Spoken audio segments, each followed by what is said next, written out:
And I got that ball sack that's gigantic. Let me tell you something. The third or fourth night of the surgery, I went to take a shit, like to try. I had a fart, like a twisted fart that was stuck to one of your little chubby ribs. Yeah. And I went in the bathroom to shit, and I had my pants down. And when I went to bend down, I had to hold on. My balls picked up the toilet seat, and I sat on my balls, and I couldn't get up. You don't know what pain and confusion is. It was either between my balls or my knees. I didn't know what hurt more. That 300 pounds on your fucking ball sack, and they didn't do nothing. Not even bruised. They're beautiful. My ball sacks are made of fucking steel. That's how I know I'm a fucking ballist. I am balls all the way to the end. I sat on my nuts, and I remember sitting there feeling like my nuts were stretched out. Yeah. Like the skin, like I thought it was gonna, and I'm like, ah, and I just fucking had to like wiggle my way back up, and I had to stand there for like 4 minutes and say, God, I don't know what I did to deserve this, but this is a fucking karma killer right here. I'm good now for a couple months. I sat on my own nutsack. How I didn't go to the hospital, or I mean, I don't even know. Dude, if that happened to me, that would be the night I took the 1,000 milligrams. That would be that night. I don't even know, man. Oh my God. It has been. But on the other hand, I miss you guys. I miss the Comedy Store. I miss you, man. It's hard not having you around. Man. You always warm me up when I see you. Please, I missed who I was, because I've changed and I can feel it. Like when I drive now, I'm like, I'm a fucking suburban dad. Yeah, right. I drive around a dead deer every fucking day. Like I live in the sticks. And I'm like, my life has changed so much. I don't even know who the fuck I am. But lately, it's been coming back to me, and that's why I'm enjoying the Zooms with all my old friends, because I didn't want to go to Zoom. I was Bill Burr in it until the pandemic was over, and then I was just going to have live guests. But Bill Burr is Bill Burr for a fucking reason. He's a fucking animal. He could pull off that hour podcast by himself. I was having a hard time. I'm getting it now. I'm getting a lot better at it, but I'm not Bill Burr. You know what I'm saying? Yeah, so yeah. I want to mix it up a little bit. Plus, I wanted to see you guys. I wanted to see you. I want to look into your eyes. There's something I got to tell you. One of the first things I did when I got here was I bumped into the kid that owned the house that Puerto Rican Nelson, the pervert in our neighborhood, lived in. Yeah. I told you that story first in the podcast about the pedophile in our neighborhood. Yep. And it's so funny that Jimmy Florentine told me a fucking hilarious story about growing up in Jersey, that there was a guy that was a wrestling photographer that would take pictures and sell them to kids outside the garden. But he was really a pedophile. He would tell you that he had 2 ringside seats and to come down, but then when you got down, you had to sit on his lap and he would nibble on your ear while you're watching. He only had 1 seat. And I'm sitting there going, Jimmy, isn't it funny, like in New Jersey, we all knew who the pedophile was and we fucked with him. Like other kids, like, I got molested by him. You let him molest you.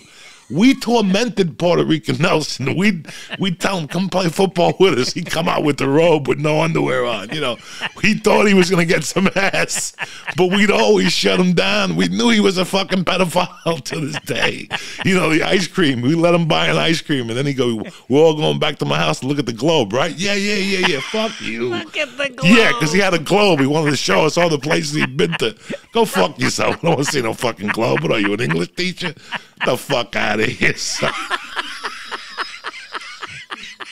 You know who the pedophiles is, and you fuck with them in Jersey.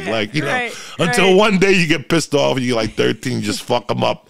Nelson didn't last that long for us to fuck him up. That's great. Now, you go to the Midwest, everybody just gets molested. Everybody gets molested, and they leave it there, Yeah. I remember, dog, I fucking vividly remember wanting to be a Cub Scout. Like a little fag, like I went and bought the patches, and I was trying to light fires by myself with sticks, and I'm like, fuck it, I got to join the Boy Scouts.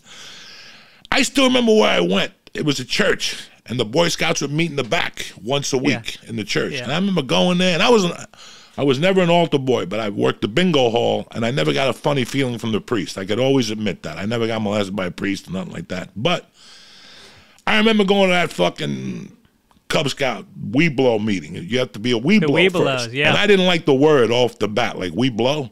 Yeah, right. Like I don't know about that. And then I thought the guy was creepy. I thought the guy, like I went twice maybe, and I was like, you know what? something ain't right here. And then now, it's all over television. You know, if you got molested by a Boy Scout, call this number. Oh, more than the Catholic priests, they're saying. Yeah. More incidents with the Cub Scouts and the Boy Scouts than the Catholic priests. And I know a lot of people who are good people who are Cub Scouts. This is like everything else. There's good cops, there's bad cops, there's good Cubans, there's bad Cubans. Right. There's good Irish and there's bad Irish. How was your St. Patty's Day beside the comedy? Did you eat some corned beef? I told you about that comedy show, so I told the people at the cafe, I said, you guys are making corned beef and cabbage. I want you to order about 16 cases of Guinness. And then I baked a couple of Irish soda breads. It's my grandmother's recipe. I bought a couple sticks of that Irish butter, and I sliced it up. I cooked it so it was still hot when I got there. And then I listened to fucking Clancy Brothers all day fighting songs.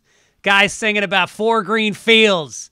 You know, they stole my 4 green fields, but my sons have sons. And, you know, I'm fucking jigging around the house. I love it. I miss New York City because we used to march every year since I was 5 years old. I marched in the parade with my grandfather. He was with the Ancient Order of Hibernians from the Bronx. He came to this country when he was fucking 16 years old. He worked for the electric company. And he raised 6 kids in the Bronx on no fucking money, and he used to walk proud. He'd put on his suit with the sash, chin up in the air, and you know all these kids from Long Island and Jersey are throwing up and taking a piss on a mailbox. He didn't look at that. He looked straight ahead, marching like he was in the IRA when he was in Ireland. He ran messages for the IRA from town to town when he was like 13, 14 years old. What an interesting fucking race, the Irish. What an interesting race. And what I've gotten from them is nothing but balls. Yeah. Like, I've gotten balls from Irish people that I met. Like, I'm like, man. Yeah. When I was a kid, there was a kid, Chucky McBreen. He's the head coach of the Ramapo men's basketball team. Uh-huh. We still talk. I love that motherfucker with all my heart because he was tiny, but the balls on him till the end. And he would argue with you till the end, even if you were bigger than him. And you know what? He wouldn't fight you. That wasn't his style. But he was such a classy guy. I loved him. And now, you know, his season, they didn't have a budget for the COVID this year. So he got canceled. But it's so weird. All the Irish kids I grew up with, they were very similar to Cuban kids. We're very hard-headed. We go in head first without thinking, you know. We swing first. And it's also like the Irish, you know, we never had, you look at some European countries, the French or the Italians, we never had that clothing style. We dressed like fucking pigs, big wool sweaters.